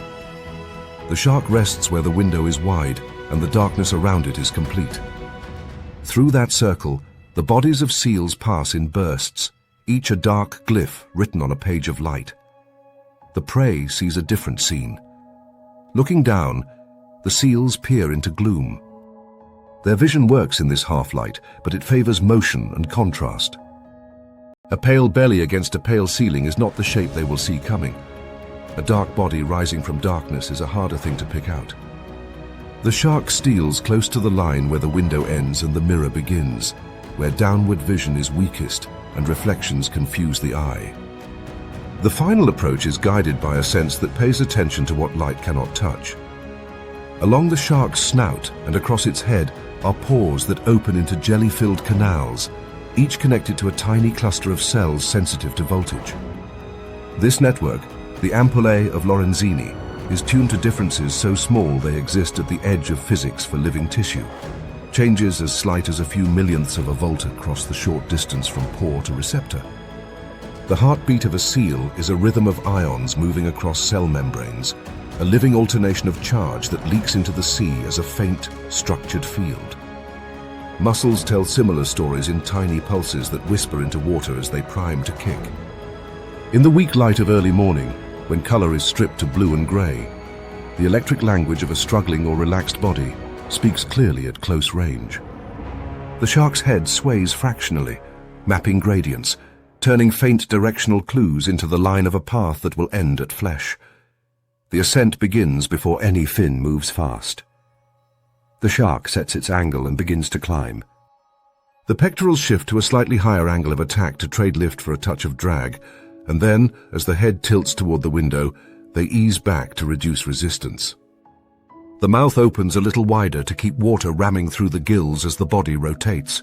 Ram pressure ventilation saves the energy that more vigorous pumping would cost and avoids the sidewash that would push noisy turbulence along the cheeks. Then the tail unwinds its power. In large predators, red muscle built for endurance lives along the body's core, and pale muscle built for burst rings it. In this family of sharks, the red muscle runs warmer than the water thanks to countercurrent heat exchangers, so that a body that has been cruising in cold can, for a short moment, deliver power as if it swam in a milder sea. Blood-carrying metabolic heat from working muscles flows out through a web of vessels that hand that heat to blood coming in from gills, conserving warmth in the core. Eyes and brain share this benefit, lending clarity and speed to the calculation that must be correct on the first try. Acceleration is not a sprint, but a press. The broad tail sweeps, sending a sheet of water backward as a coherent jet, rather than a ragged shed of vortices. The high, narrow crescent reduces wasted side motion. The keels at the base of the tail steady the body against yaw that would cost speed. The conical snout and slight flattening along the sides help prevent a bulging bow wave from building before the face and pushing prey aside before the strike lands. With each beat, the animal climbs faster through layers of temperature and brightness, rising into water that glows, the surface above shading from slate into pearl. Edges sharpen. The geometry of the window expands around the prey. The seal's bodies are no longer blurs but clear outlines. The shark's eyes are not large compared to its head, but they are placed to look upward with minimal distortion. And in this final approach, fine detail matters. The angle of a kickut. Flipper, the flex just before a kick, the shadow of one animal behind another. The precision of the angle is the stealth. The shark aims to arrive from below and slightly behind, along a line where the seal's field of useful view is narrowest and most crowded with glare. If the shark were to approach horizontally, its body would present alongside to the prey's eye, a dark slab that contrasts across the width of the window. Upward, the silhouette is a cone that grows only in the last instance, concealed by the brightness until the very last rise. Countershading helps finish the misdirection. The belly is pale and merges with the ceiling. The back is dark and melted into the shade that lies beyond the edge of the window. To the prey, the hunter does not exist until the moment the nose presses into the floor of light and the pale undersides of the pectorals flash for a heartbeat. By then, the kinetic chain is already underway. The strike is a conversion of line into explosion. The upper jaw lifts forward, the lower drops, and the mouth becomes a gate. The body leaves the water in a gesture that has been filmed so often the theater of it hides the engineering. Breaking the surface is a cost that returns value. Many seals evade the first bite with a desperate twist, and a body leaving the water carries momentum past the place where their riposte would normally carry them. The lunge is the culmination of a calculation written in electricity and light. It is over fast. In the water again, the shark turns with tight, controlled arcs, using large pectorals as brakes and rudders to wheel back toward the area of impact. If the first contact is clean and the prey is beyond swimming, the hunt shrinks to retrieval. If it is not, the shark relies on its endurance and its ability to read an exhausted heart through waves of blood and bubbles. For prey that survive their first season near a colony, the shark's approach writes lessons into habit. Seals that cross open water on direct lines become patterns that hunters learn to station beneath. Experienced animals leave on erratic paths and stay over kelp whenever they can, following darker lanes where the vertical window is disrupted by fronds and the outlines of rocks. They swim lower or at odd angles when the sun sits at certain heights, arrangements that deny the shark a clean view through its upward disk and drag the fight into a plane where agility matters more than upward speed. In these zones, the seals are the better gymnasts. Their bodies roll, twist and reverse with a grace no large fish matches. Ambush perfection does not live everywhere. It depends on a corridor of water and a sliver of time, and prey chip away at those corridors and times with their own physics. Water, always the third participant in this contest, sets constraint and offers help. In the dim before sunrise, the surface is often smoother, the window more coherent, and the mirror around it more perfect. A shark waiting then has a cleaner view up and a greater chance that a seal looking down will see reflection rather than depth. As the morning builds and wind breeds a skin of chop, the window fractures into smaller panes. The shark moves deeper to keep the geometry large and manageable, or it abandons the pattern altogether and searches different edges where prey are busy feeding rather than commuting. Coastal currents and inner waves at the thermocline can distort the upward field in ways a hunter learns over many seasons, encouraging an approach from one side of a channel on some days and the opposite side on others. The predator's seeming clairvoyance is simply a memory for how light and water behave in a particular place. When vision is compromised by fog overhead or plankton in the water, the electric sense earns a final dividend. Hearts do not dim with light. A weak, spatially patterned field, carried by a membrane-covered body, becomes, if anything, easier to detect against noise that is not electrical. The shark's swaying head at close range is a scanning antenna. The rhythm of a heartbeat through water is less ambiguous than a shadow bleached by glare. This does not mean that electricity replaces light. It means that in a carefully choreographed approach, each sense does its work in the window where it excels. Sight tells the shark where and when to commit to the line. The ampullary system tightens the aim and keeps the mouth moving toward the point where a warm body will be when the jaws arrive. The quiet mechanics that precede the lunge, denticle guided flow, angled pectorals, a conical snout that softens the bow wave, keep the approach from raising alarms in the very organ that can save a seal, the lateral line. Prey that feel a pressure bulge chasing them can kick early into a path that makes the strike late. Prey that do not feel it until the last half second find themselves already inside the zone where choice narrows to panic. The shark's success is not only its speed, but its ability to remain a hole in the world until speed can no longer be answered. In the years when water runs colder along the coast, the heat budget of a large fish might seem an anchor on performance. For this lineage, it is instead a bank account. The countercurrent exchangers that trap muscle heat allow warm, oxygen-rich blood to reach working tissue without bleeding warmth to the gills. The result is a sustained power output in chilly water that would blunt the same muscles in a purely cold-blooded body. Eyes and brain that stay above ambient temperature resolve the messy edge of the window into usable silhouettes and keep reaction times crisp. The shark does not become a mammal, it becomes a fish that cheats some of the taxes the sea imposes on speed at dawn. When the sun finally clears the headland and throws bright ladders into the canyon, the conditions for an upward missile strike fade. The window shrinks in usefulness as contrast falls and surface glare breaks into white noise. The shark that hunted cleverly at first light shifts to other work, cruising edges for scavenging opportunities, watching for injured animals, working deeper where different prey hold court. The brief season of ambush resets for another tide and another morning. The seals return from the grounds they were hurrying toward, their bellies heavier, their routes still risky but better chosen for having survived. The water keeps its old rules, and both bodies continue to read them. Ambush perfection is not a mythic trait pinned to a legendary fish. It is the product of two quiet masters, electricity and optics. A predator that can see a heartbeat and a silhouette at the same time, that can stand in the one place where the sky compresses into a target and the prey's eyes are least helpful, that can climb without stirring the boundary layer into gossip, owns a few seconds of absolute advantage. In those seconds, the ocean's physics stop being a medium and become a tool.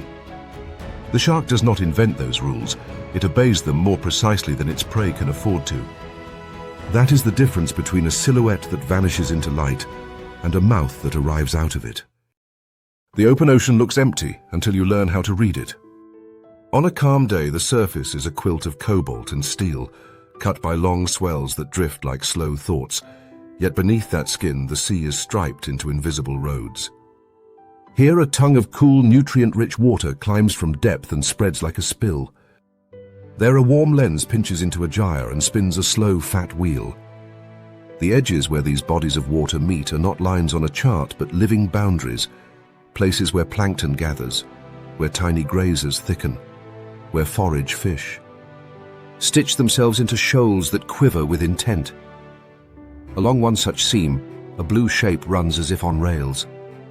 It is not gliding, it is pressing, pouring muscle into motion without wasting a gesture. The body is a torpedo drawn by an engineer who lived in water, with a nose that parts the sea without building a bow wave, and a tail that writes neat jets rather than messy vortices. The animal threads the boundary as if the ocean had etched the path for it. In a sense, it has. The fish is warm in ways that do not fit the stereotype of a cold-blooded life. Along the core, red muscle burns fuel steadily, a deep engine packed with myoglobin and fed by a dense network of capillaries. In most fishes, the heat from this metabolism leaks to the gills and is lost to the sea, but tunas keep what they earn. Arteries carrying hot blood from working muscle run beside veins, returning cool blood from the body's skin and gills. In those bundles, called countercurrent heat exchangers, warm hands off to cold without mixing. The result is regional endothermy, a core that sits above the temperature of the surrounding water, eyes and brain that stay warmer than the water that slides past them, and a set of muscles that perform as if it were a milder season. At dawn, on a temperate shelf, when the surface is chilled and the lower layers colder still, this difference is more than comfort. Warm muscle contracts faster, recovers quicker, and keeps enzymes at speeds that colder tissues would not allow. The animal's reaction times sharpen. The retina and visual nerves, bathed by blood that has not surrendered its heat, process flicker and motion with a clarity that belongs to a sunnier day. If heat is the quiet engine, hydrodynamics is the script that turns power into distance. Tuna swim in the thunniform mode, a style that looks simple until you try to copy it. The body ahead of the tail hardly bends. Lateral wiggle is not energy in this design, it is leak. Almost all the motion lies in the narrow peduncle where the body meets the tail, and in the tail itself, a crescent of tough tendon and muscle that sweeps sheets of water backward. The plan is to push water into a coherent jet, not stir it into wasteful eddies.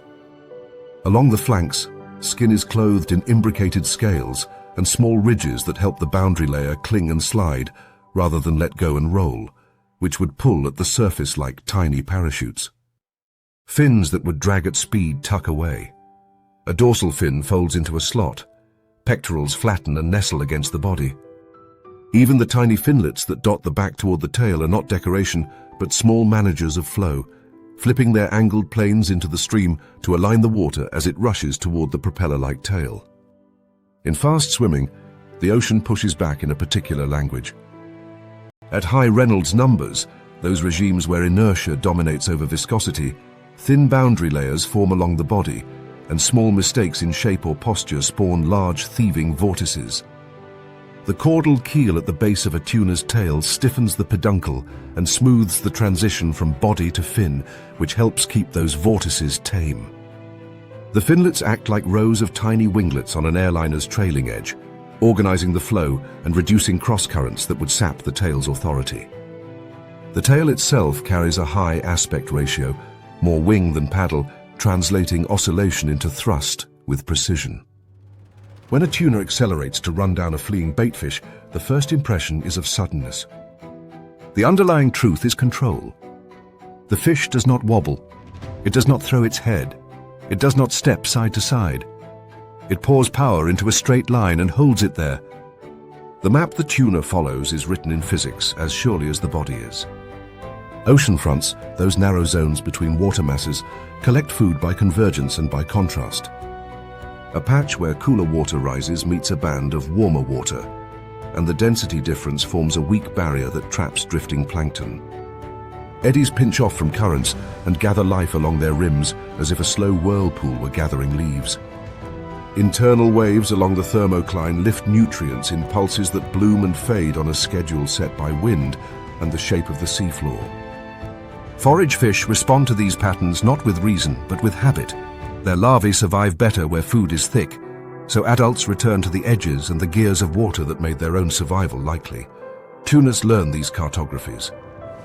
Their migrations, which seem at first like straight-line quests across unreasonable distances, are often chains of such edges, a trail of boundaries where the ratio of energy spent to energy gained stays in the black. Travel between these waypoints is not a simple ferry ride. The heat budget is balanced each hour. A warm core leaks into a cold sea through the skin and the gills, and countercurrent exchangers must work against that loss. Ram ventilation helps by making breathing cheap.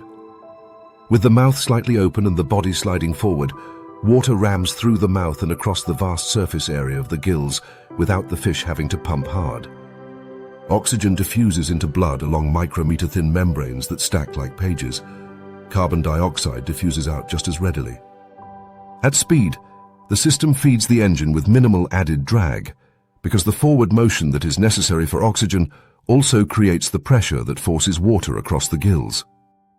The fish is, in effect, getting paid twice for going fast. Once in distance and once in breath. The price of this lifestyle is relentless motion. A tuna that stops moving stops breathing well, and a warm core that fails to shed waste heat will overheat even in a cold ocean.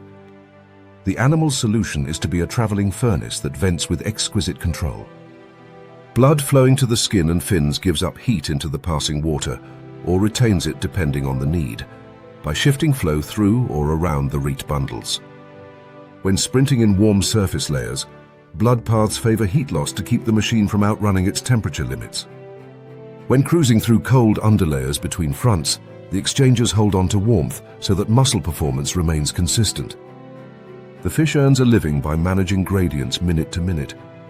Hunting at a front is a study in timing. The blue torpedo that seemed to run on rails now becomes a tool that can pivot and dart without losing its quiet. A school of anchovies stacks along the edge where green water meets blue, their bodies oriented to the slow shear between the two. The tuna does not crash through and hope. It slides along the seam until the flow lines of the school and the flow lines of the water pull in the same direction.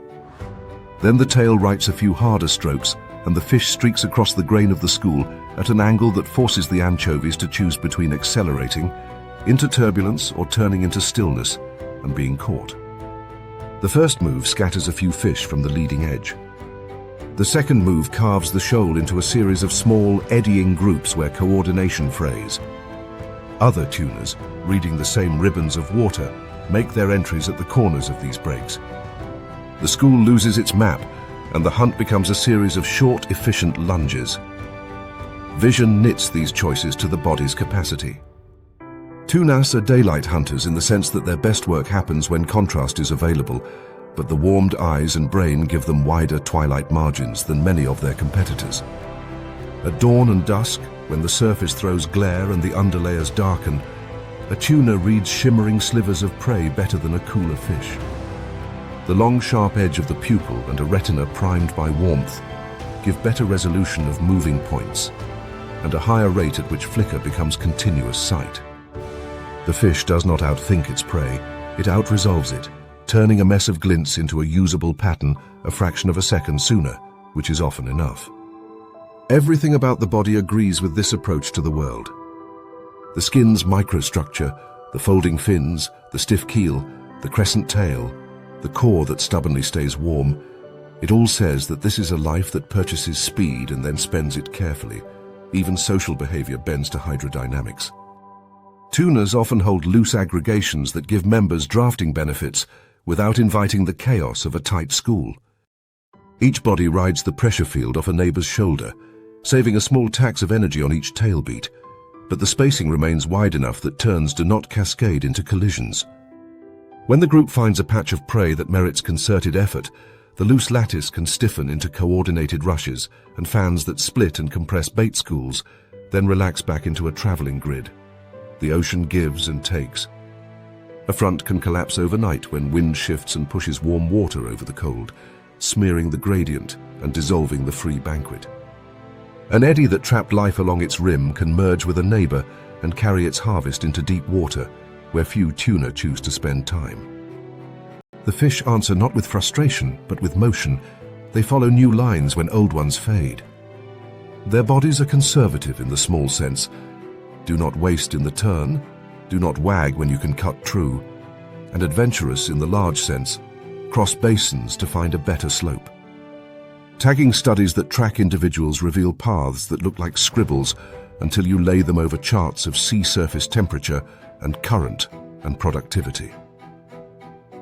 The scribbles become signatures of a learned oceanography. The same fish returns to the same corridor in the same season and harvests again, a predator moving with the tide of physics. A tuna's story does not end at the moment it snaps a single anchovy. It is also the story of how that anchovy came to be in reach. The anchovy's larvae hatched where an eddy's rim brought food each day. The eddy's rim existed because of wind over weeks, because of the shape of the seabed that tugged at a current, because of sun that warmed one patch of water more than its neighbor. The tuna's warm core is not a rebellion against this physics, but an accommodation to it, a way to carry its own microclimate into the patchwork so that work can continue across gradients. Its tail is not a weapon in the way a claw is. It is a translation device that turns internal chemistry into external motion with little waste. Its finlets and keel are not fashion. They are the managers of flow on which everything depends. From a boat you might only see the aftermath. A sudden boil on a line between colors, a flash of silver, the sense of something that was there and is not anymore. Under the surface the event was measured, not chaotic. A warm engine fed a cooled machine. A body tuned to high Reynolds number flows minimized its sins. A hunter arrived at the place where physics had already made dinner likely. There is a temptation to name speed as the whole of the animal, but speed is only the headline. Below it is a story about temperature and flow, about finding and then living in the thin lines where the sea's big machines put life on display. In that space, thermal tuning and hydrodynamics do not merely make a tuna fast. They make it precise. The sand flat looks like a blank page at first light, a pale sheet flecked with seagrass and the broken commas of shell. Sun pours through the shallow water in wide stairways, and the incoming tide lays slender ripples across the bottom, as if combing a sleeping animal's fur. A juvenile grunt picks at a burrow mouth, fins whispering along the grains. Nothing moves. Then the page creases. A patch of sand that seemed as lifeless as plaster exhales in a soft plume, and two eyes lift from the bottom like coins surfacing through dust. The outline that was not there a moment ago arranges itself into a disc with a long, tapering tail, edges feathered by a fringe that flutters and stills. The stingray has been here the whole time, buried so perfectly that its presence existed only as a slight thickening of the boundary layer and the faintest mound where the bottom rose a finger's breadth.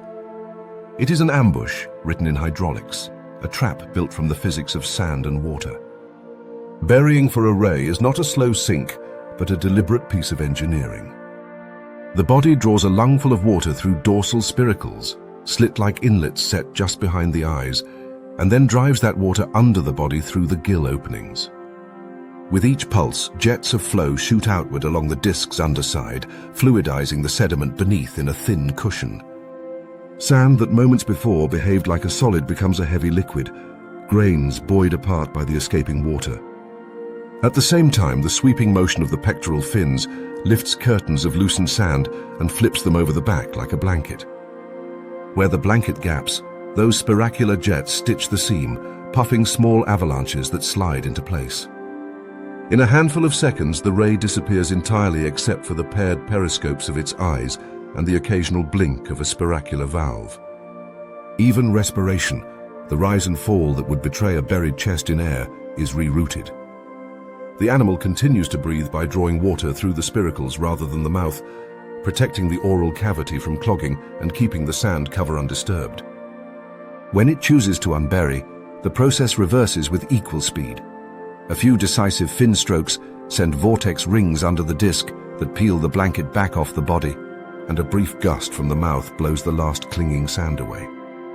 The magic of that disappearance is a collaboration between anatomy and the seabed's fickle behavior. Sand is a trickster, a substance that flows like liquid at one instant and locks like stone the next.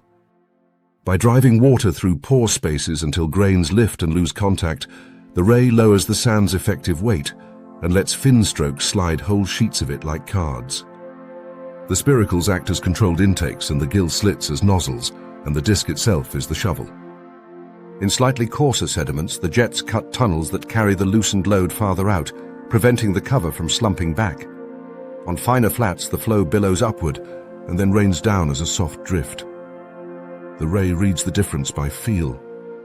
Its skin is laced with neuromasts that sense movement in the boundary layer, and with electroreceptors that can detect the faint, flickering fields of buried crabs and clams. A palm-wide patch of wing pressed to the bottom becomes a survey tool. It tells the hunter whether a blow will liquefy the layer or just raise dust, and whether there is something alive beneath the next pucker of sand worth the effort to dig. Most hunts here begin as stillness. A shrimp inches from its burrow. A juvenile fish hangs motionless above a ripple, the fin beats so small they do not ruffle the water's skin. When the ray moves, the motion is not a chase but a draw. The mouth drops open, the floor of the buccal cavity yanks downward, and the space inside the head expands faster than surrounding water can slide in. Pressure plummets. In answer, the sea hurls itself through the aperture, and anything within a short radius, water, silt, prey, is carried inside. This is suction feeding, and in rays it happens in far less time than a human heartbeat. The power comes from a hinged architecture of cartilage and tendon that trades distance for speed. The hyoid apparatus plunges, the suspensorium flares, and the head becomes a pump. Prey does not swim into that pump. It is delivered by a river born in the mouth itself. As with the stonefish's vacuum, it is the gradient that kills. Muscles that could have answered a gradual tug freeze before the sudden draw. A shrimp that flicks backward into safety when a schoolmaster lunges simply crosses the ray's pressure horizon and vanishes. Much of the efficiency is in how quietly the body sets up the strike. A disc moving across the bottom sheds edge vortices that behave like rails. As the ray glides, the leading edge of each wing peels water into a rotating roll that sticks to the surface and carries along the disc with surprising steadiness. These vortices reduce the need for big fin strokes that would ripple the sand and warn prey through their lateral lines. The ray can hang inches off the bottom and drift as if it were a piece of the seabed itself creeping along the tide. When it needs to lift, a quick increase in fin amplitude strengthens the vortices and converts them into a burst of extra lift. When it needs to stop, a subtle change in fin camber and a downward cup of the trailing edge bleed energy away without throwing a pressure wake. Fluid over the wings is not just fuel for movement. It is the cloak that keeps movement from being heard. Of course, these hunters are not only mouths and wings. Their teeth, if that is the right word for broad dental plates, are pavements built for crushing. Many stingrays are duraphages, predators that earn the calories in a clam or crab by cracking shell with slow, unstoppable pressure. Suction pulls the prize in. The pharyngeal jaws grind. A trick called winnowing keeps the machinery clear. The ray takes in a mouthful of sand and prey together, then works the jaws and pumps water out. The gill slits in steady beats, flushing sediment and retaining food. Each pulse leaves a little crater and a small comet tail plume, and these signs add up. A flat that looked featureless at dawn gains a constellation of pits by noon, each a note in the day's ledger of meals. Those pits matter to more than the hunter. They oxygenate the upper centimeter of seabed, release pore water and buried nutrients, and create microhabitats into which other animals move. Bioturbation is an ugly word for an elegant fact. By feeding, the ray plows and breathes the benthos. If the ray decides to excavate, to blow a quarry from the sand rather than wait for one to stroll into reach, the hydraulics reverse. The mouth forms a short trumpet, a muscular tube that directs steady jets into the seabed.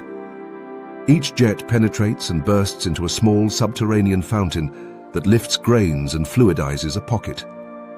The wings then scoop the loosened slurry rearward in 2 even strokes, exposing a shy clam's siphon or leveling a shrimp's ramparts. This excavation reads like vandalism to a neat sandflat, but it is a careful craft. Too strong a jet and the hull collapses into a donut of ridges that hide the target again. Too weak and the tunnel fails to reach the prey chamber. Here the lateral line and electroreception collaborate. The ray senses where the siphon's field peaks and aims the jet there. It feels the collapsing flow and adds another puff when the pocket begins to settle. A few cycles and the prey is free, except that freedom is upward, and upward leads to suction. Seen from above, the hunt looks as if the ray is alone with its work. In truth, it rarely is. A barjack shadows the disc, hanging in the slipstream a body length above. A little farther off, a great egret steps along the shoal, treating the dark shadow under the water as a guide dog to fish that will flee from under the wing's edge. Even other fishes, goatfish and snappers, key in on the winnowing plumes and dart to snatch morsels the ray leaves or loses. This fleet that follows the excavator is not symbiotic in the romantic sense, it is opportunistic. But it ties the ray's hydraulics to a wider economy. One animal's suction becomes another's ambush. One jaw's grind faults a shell that will shelter a hermit crab by evening. The empty patch of sand that became a trap at dawn becomes a network of invitations by afternoon. Predators drift through this choreography, and they are not confused by sand. Hammerheads sweep the flats with a wide head studded with electroreceptors, reading the faint DC whisper of a buried ray as easily as the ray reads a crab. Their solution to the stingray's weapons is simple and brutal. Pin the disc with the head, bite the wing edges to disable, then work down the tail out of range of the spine. Tiger sharks use a different tactic, turning the buried animal out of its pit with a shoulder and worrying the disc into the open until leverage beats spike. For the ray, the famous spine is insurance, not a habit. It sits like a serrated dagger near the base of the tail, sheathed in tissue that covers venom glands. When a heavy pressure folds the sheath back and pushes, valves open and deliver toxin along grooves in the spine.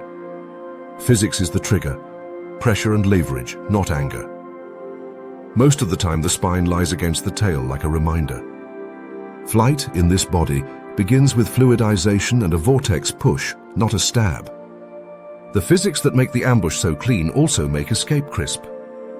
A buried ray that senses a heavy footfall, a sudden, broad pressure change in the boundary layer, can blow itself loose in a slap of wings and be gone in a heartbeat, leaving only a toned ghost of sand in the water and a shallow bowl to mark the bolt hole. A hunter that commits to a strike and misses slides into that cloud and hesitates.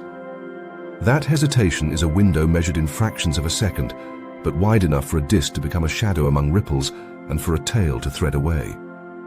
Many of the myths about these animals have their root in this misread. A fleeing ray is not chasing a swimmer. It is riding the rails its own vortices wrote along the bottom, and those rails sometimes cross legs before the animal can swerve. As the tide fills the flat and the light grows steeper, the stingray's burial sites soften into barely visible undulations. The day's craters draw in small wrasses and gobies who nibble at leftovers and rearrange the edges into neat ovals. Over the next hour, the bottom will look again like a blank page, as if no hydraulic architecture had been built here at all.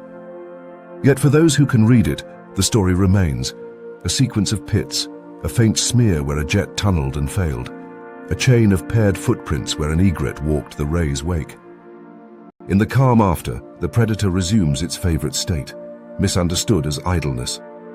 It braces its pectorals against the bottom and lets its spiracles pump lightly, burying again until only those small eyes break the sand's grammar. By evening, the flat will be crossed by deeper fish, and the ambush will shift to the margins where tide bites harder. The principles will not change. Control the sand by turning it briefly into liquid. Control the water by shaping it into pressure drops and vortex rings. Breathe through the part of the body the bottom cannot clog. Let prey make the first mistake. In a sea where speed dazzles and power is loud, the stingray's craft is almost silent.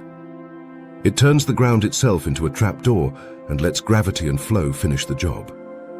Master the seafloor's physics, and the prey never sees you or the strike. Night in the open ocean does not arrive in a single curtain. It descends in layers. Far above, the surface still remembers the sky, holding a faint mineral sheen. Below, water thickens into blue smoke, then into slate. Somewhere between the daylit reef and the black plain of the abyss, a river of life rises and falls with the clockwork of the sun. Shrimp, lanternfish, juvenile squid, and a rain of gelatinous grazers, the deep scattering layer, climb toward the surface at dusk and sink again before dawn, a daily migration measured not in miles walked but in pressure endured. Inside this moving world, there is a sound like a hammer striking a steel plate underwater, a sharp metallic clack followed by the long, soft hiss of returning echoes. Everything seems to pause. The clack arrives again, then again at even intervals. The source is not a rock or a machine. It is a whale, shaped like a blunt torpedo and dark as night, angling down along the slope of the scattering layer until the last residual light falls away and only sound remains useful. A sperm whale hunts with a head that is mostly instrument. The enormous forehead is not empty mass, but an acoustic engine split into compartments of oil and connective tissue. Deep inside, above the nasal passages, sit a pair of vibrating lips, phonic lips, that behave like living valves. When the whale forces air across them, they snap together and release, producing a short, bright pulse of sound. That pulse does not simply radiate in all directions. It is reflected backward into an air sac, forward into a waxy reservoir called the spermaceti organ, and through a stack of lipid lenses in a structure bluntly named the junk. Each passage bends and focuses the pulse until, when it finally leaves the head, it travels as a narrow beam. The whole assembly behaves like an acoustic lens and an amplifier housed in a skull. The result is a click of immense intensity, among the loudest biological sounds measured in the sea, a signal that can travel for long distances in clear water and still return with enough strength to be useful to a listening brain. The whales do not broadcast indiscriminately. They shape their beams and their timing to match the hunt. At the beginning of a dive, long before prey is close, a whale emits a sequence of well-spaced clicks that roll out through the dark like a metronome. The delay between clicks is not arbitrary. It matches the time it takes for sound to travel to a target at some estimated distance and return. By waiting for echoes before making the next pulse, the whale avoids overlapping its own information. As it closes on prey, the delay shrinks. Clicks bunch into faster trains, the rhythm tightening until, at the final approach, the sequence becomes a buzz, a creaking rush of sound that can exceed a dozen pulses in the time it takes to draw a breath at the surface.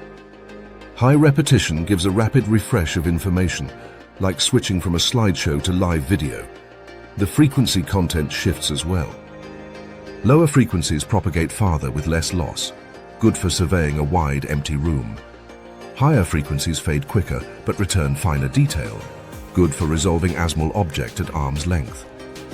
A sperm whale's clicks are broadband bursts that contain both, and the animal modulates emission, repetition, and orientation to suit the phase of the hunt. The black water where this happens would defeat any eye. Here, the whale listens not only with the ears in its skull, but with its jaw. Sound arriving from the front passes through a window of thin bone in the lower jaw and into a core of specialized lipids that conduct vibration to the middle ear. This pathway gives the animal forward-facing sensitivity that pairs neatly with the forward-pointing beam from the head. Emission and reception are aligned like a flashlight and a camera sharing the same axis. As the whale pitches and yaws, the beam sweeps the dark like a searchlight, and the returning echoes paint a space full of invisible furniture. A layer of shrimp, glittering with many tiny points, a denser patch of fish that reads as a soft cloud, a single larger shape with the peculiar echo of soft tissue inside a mantle and arms held close. The whale banks, repeats the pulse, and the shape rotates slightly in the acoustic image, the way a hand-run ultrasound turns a grey blob into a clear organ. It is here that the hunt is loudest and strangest. Each click at close range is bright enough to seem physical, a percussive event in the water. Divers near hunting sperm whales have reported feeling the sound in their bodies, a deep shiver that blurs the line between hearing and being struck. Popular stories often claim that whales stun prey directly with sound. Scientists are cautious about this idea. The clicks are certainly powerful, and at close quarters the pressure change could disorient small animals or temporarily disrupt sensory organs tuned to delicate flows. Yet clear evidence of routine sonic stunning during hunts is scarce. What is certain is subtler and more interesting. The clicks provide a continuous stream of range and bearing updates. The rapid buzz in the last seconds provides a flood of position data that allows a whale to adjust its strike with exquisite precision in darkness, and the soundscape may also confuse a squid's own senses, which evolved to pass faint distant cues, not to interpret thunder at a few body lengths. Whether by temporary disorientation or by relentless tracking, prey that can dodge when they can see, using bioluminescent wakes or the ripple of a predator's approach, find those advantages blunted here. The path to this meeting runs through physiology that reads like a survival manual for oxygen and pressure. Before the dive, the whale exhales rather than inhales, purging the lungs. Air is pushed into rigid airways where it cannot participate in gas exchange, so nitrogen uptake is limited as depth increases and the lungs passively collapse, reducing the risk of gas emboli. Blood flow is rerouted by muscular control so that the brain and heart receive priority, while limbs and skin accept slower delivery. The heart rate falls steeply. Myoglobin packed in muscle stores oxygen like a slow battery, releasing it as the dive progresses. In deep water, the spleen contracts to inject additional red blood cells into circulation, further increasing the oxygen budget. When exertion demands more than the remaining oxygen can supply, muscles slip partly into anaerobic metabolism and tolerate the accumulating debt until the ascent. The whale arrives at depth prepared to spend many minutes searching the dark, and a few decisive instants accelerating after a target without compromising their turn to the surface. Acceleration in near blackness is a different problem from the showy lunges of surface hunters. A sperm whale at depth hardly wants to stir the water into a glowing alarm. Many deep-sea animals squirt light when disturbed, and a cloud of bioluminescence is a billboard that says "Predator here." The whale's solution is restraint. The tail beats strongly, but not violently, trading suddenness for authority, and much of the last approach is a glide. The head does more of the work than the tail now, sweeping the beam, tightening the click interval, collecting a final series of echoes that define a squid's posture. The whale rolls so that the lower jaw meets the prey first, a posture that keeps the receiving pathway open even as the mouth opens. If the whale is chasing a fast pelagic squid, it may time its buzz so that the prey's escape jet carries it into the line of the open mouth. If the prey is a slower, larger species with heavy arms, the whale may grab and wrench, accepting a tangle for a richer meal. In either case, the sensation of the kill is less spectacle than silence returning after noise. Whales do not find prey at random. The abyss is an uneven place sculpted by temperature, salinity, and pressure into pathways that guide sound and life. There exists at depth a channel where sound speed reaches a minimum, a layer that bends acoustic energy back toward itself and allows noise to travel vast distances with modest loss. This sound-fixing and ranging channel is a kind of highway for messages. A whale that drops to it can broadcast identity codes, short rhythmic patterns called coders, to kin many tens of kilometers away. Those same properties help the whale orient on a night sea where sight offers nothing. Closer to the surface, internal waves and thermocline bends can trap or scatter sound, and whales seem to learn these features of their home ranges the way a mountain shepherd learns the way wind folds around a familiar pass. Combined with the daily rise and fall of the scattering layer, these channels give structure to the hunt. At certain times and places, the layer bunches against a slope or is pinned under a warm lens. Prey density jumps and the whale's clicks suddenly echo from a wall of possibilities instead of a sprinkling. The animal remembers those junctions like a skilled sailor remembers convergences of tide and wind. Above the deep hunt at lower latitudes, social life persists in warm bands of water. Females and their calves travel together in units that can last for long years, sharing care and defense. While one or several adults dive, others babysit at the surface, a role that keeps the youngest out of the path of predators and houses them near breath and light. Communication within and between these units is complicated, informed by local dialects in their codas that mark cultural groups. The loud hunting clicks are not social calls. Those are other sounds with other rhythms, exchanged when the head is not aimed into the dark like a weapon. After a deep dive, the hunting animal surfaces and makes a series of slow, deep breaths, exhaling moisture that condenses in the cool air as a low plume. If lactate has built up in the working muscles, it is now that the body clears it, and heartbeats stride back towards surface tempos. Then the whale rolls again into a down angle and begins to sink, clicking resumes, and the light above becomes a ceiling once more. Occasionally the hunt intersects with another predator. Large squid are not passive lunches. They wear rings of toothed suckers and will slap and bind in defense. Scars on whale heads tell of these meetings, circular marks where suction and teeth gripped. In some places, white sharks and orcas have learned to harass sperm whales, and social units have been observed shifting into a protective pattern. Animals. Arranged around calves with heads facing outward, a living rosette that presents eyes and teeth to the attacker. Such events are the exception. In the depth and in the dark, the whales are alone with their acoustics and their resolve. The scale of the clicks makes them easy to mythologize, yet the beauty of the hunt is less about overwhelming force than about information handled well. A pulse leaves the head, carries and returns. The whale measures time. The interval to the next pulse adjusts by instinct and experience until the stream of returns is smooth and useful. An acoustic image accumulates in the mind, a place with distances and edges where no eye can see. The beam tightens, the buzz arrives, the mouth opens. If the theory that clicks can truly stun is not supported in all cases, the result is no less astonishing. Sound does not need to be a weapon for it to be a master sense. In this world, it is vision and touch and map. When the clacking stops, darkness flows back in as if the sound had pushed it aside. A small rain of scales and bits descends as other midwater feeders turn toward a disturbance they felt more than saw and take their shares. The whale hangs for a quiet moment and then turns for the surface, the head lifting, the body easing into the long, slow climb that trades pressure for air. Its path may bend through a layer where sound carries far, and another pattern of clicks, softer and arranged not for ranging but for meaning, will ripple out into the blue in a code that clanmates know.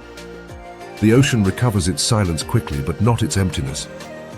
It is threaded with paths of sound, some ancient and some born this evening from a single forehead and a set of vibrating lips.